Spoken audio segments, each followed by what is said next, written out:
अस्सलामु अलैका या अबा अब्दिल्लाह, अस्सलामु अलैका या इब्न रसूलिल्लाह। बिस्मिल्लाहिर्रहमानिर्रहीम। माह मुबारक रमज़ान के 30वें दिन के रोज़े की दुआ। अल्लाहुम्मा इजअल सियामी फ़ीही बिश्शुक्र वल क़बूल अला मा तर्ज़ाहु व यर्ज़ाहु अर्रसूल मुहकमतुन फ़ुरूउहु बिल उसूल बिहक़्क़ि सय्यिदिना मुहम्मदिन व आलिहि त्ताहिरीन वल्हम्दुलिल्लाहि रब्बिल आलमीन। इस दुआ की तिलावत का सवाब कि जो भी इस दुआ की तिलावत करेगा अल्लाह ताला अंबिया और औसिया इकराम की खातिर उसका इकराम फरमाएगा। 30वें रोज़े का सवाब जो अल्लाह के रसूल ने बयान किया, फरमाते हैं जब 30 दिन मुकम्मल हो जाएंगे तो अल्लाह ताला हर गुजरे हुए दिन के मुकाबले में 1000 शहीद और 1000 सिद्दीक 50 साल इबादत का सवाब उसके नामे आमाल में लिखेगा। हर रोज़े के बदले 2000 रोज़ों का सवाब लिखेगा। दरियाए नील से जो कुछ उगाता है उसकी तादाद में दर्जात बुलंद करेगा। जहन्नुम से निजात, पुल सिरात से गुजरने का आसान तरीक़ा, अज़ाब से अमन अता करेगा। जन्नत का रैयान नामी दरवाज़ा जो क़यामत तक नहीं खुलेगा लेकिन उसे हज़रत ख़त्मी मरतबत की उम्मत रोज़ेदार मर्द व ख़वातीन के लिए खोल दिया जाएगा। फिर जन्नत का खाजिन फ़रिश्ता निदा देगा कि जिसकी इस माह रमज़ान में मग़फ़िरत न हो सकी फिर किस महीने में इसकी मग़फ़िरत होगी। और बुज़ुर्ग बरतर खुदा के अलावा किसी के पास कोई ताकत और क़ुव्वत नहीं है। माह मुबारक रमज़ान ख़त्म हो रहा है और ये ख़त्म होने के साथ साथ इंसान को दावत फ़िक्र दे रहा है कि आया जैसे इम्तिहान ख़त्म होने के बाद नतीजा ऐलान किया जाता है और इनामात तकसीम किए जाते, इसी अंदाज से खुदा ने ईद का दिन उसके बाद का दिन करार दिया और ईद के दिन के मसाइल में मेहमान के उन्वान से इंसान को एक और शरफ़ दिया कि अपने मेहमान का फ़ितरा भी ख़ुद अदा करे ताकि मोहब्बत व उल्फ़त में इजाफ़ा हो और मेहमान नवाजी इबादत फ़ितरत के अंदाज से और मुस्तहकम और मजबूत हो सके। मौलाई मुत्तक़ियान अली इब्न अबी तालिब अलैहिस्सलातु वस्सलाम 30वीं रात के आमाल बयान करते। आपने इरशाद फरमाया कि अगर कोई शख्स माह रमज़ान की 30वीं की रात 12 रकत नमाज 2-2 रकत करके अंजाम दे, हर रकत में अलहम्द के बाद 20 मरतबा सूरह तौहीद की तिलावत करे, फिर 100 मरतबा नमाज के बाद 100 मरतबा रसूल खुदा पर दुरूद भेजे तो खुदा उस पर अपनी रहमतों को नाजिल फरमाएगा। इस रात में गुस्ल की ताकीद भी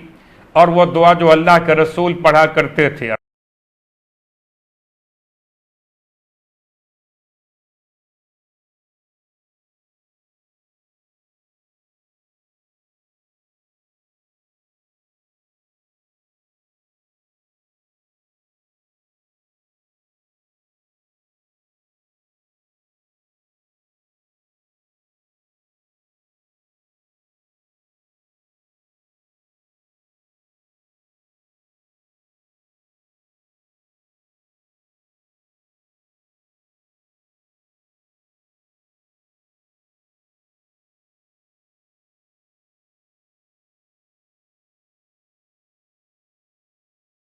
ज़कात फ़ितरा के चंद मसाइल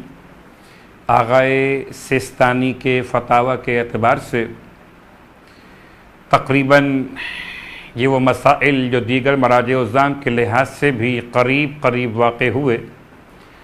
और जितने मसाइल अब तक बयान किए गए तमाम की लिस्ट में इनकी तफसीलात के लिए लाजिम है कि आप उलमा से रुजू कीजिए, ऐसे मोतबर उलमा से जो मसाइल को बयान करने पर मुहारत रखते हो,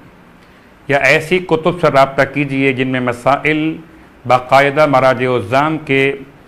सनद के साथ बयान किए गए हों, यानी कि काबिल एतमाद कुतुब से रुजू कीजिए। ईद उल फित्र की रात गुरूब आफ्ताब के वक्त, अब चाहे 29 रोज़े मुकम्मल हों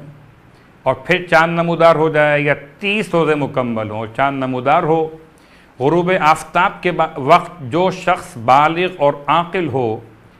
और ना तो बेहोश हो और ना फ़कीर हो और ना किसी दूसरे का ग़ुलाम हो, तो ज़रूरी है कि वो अपने लिए और उन लोगों के लिए जो उसके यहाँ खाना खाने वालों में शामिल किए जाते हों,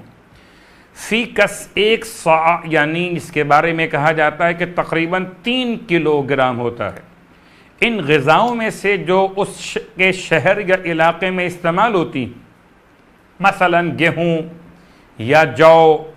या खजूर या किशमिश या चावल या जवार मुस्तहिक अफराद को दे, और अगर इनके बजाय इनकी कीमत नकदी शक्ल में दे तब भी काफ़ी है। एहतियाती लाजिम यह है कि जो ग़िज़ा उसके शहर में आम तौर पर इस्तेमाल न होती हो, चाहे वो गेहूँ, जौ, खजूर या किशमिश हो, ना दे। जिस शख्स के पास अपने और अपने अहलो अयाल के लिए साल भर के अखराजात न हों और उसका कोई रोज़गार भी न हो जिसके ज़रिए वो अपने अहलो अयाल का साल भर का ख़र्चा पूरा कर सके, वो फ़कीर है और उस पर फ़ितरा देना वाजिब नहीं। इसके अलावा बाकी तमाम अफराद पर ईद की रात फ़ितरा देना वाजिब है। जो लोग ईद उल फित्र की रात गुरूब के वक्त किसी के यहाँ खाने वाले समझे जाएं, ज़रूरी है कि साहिब खाना उनका फ़ितरा दे, क़त्ए नज़र इससे कि वो छोटे हों या बड़े, मुसलमान हों या काफिर, उनका ख़र्चा उस पर वाजिब हो या वाजिब न हो, वो इसके शहर में हो या किसी दूसरे शहर में रहते हों, इस पर लाजिम है कि उन तमाम का फ़ितरा अदा करे। ये मेहमान का मसला, जो मेहमान ईद उल फित्र की रात गुरूब से पहले साहिब खाना के घर आए, रात इसके यहाँ गुजारे और उसके यहाँ खाना खाने वालों में अगरचे वक्ती तौर पर शुमार हो, उसका फ़ितरा भी साहिब खाना पर वाजिब है। उसके अलावा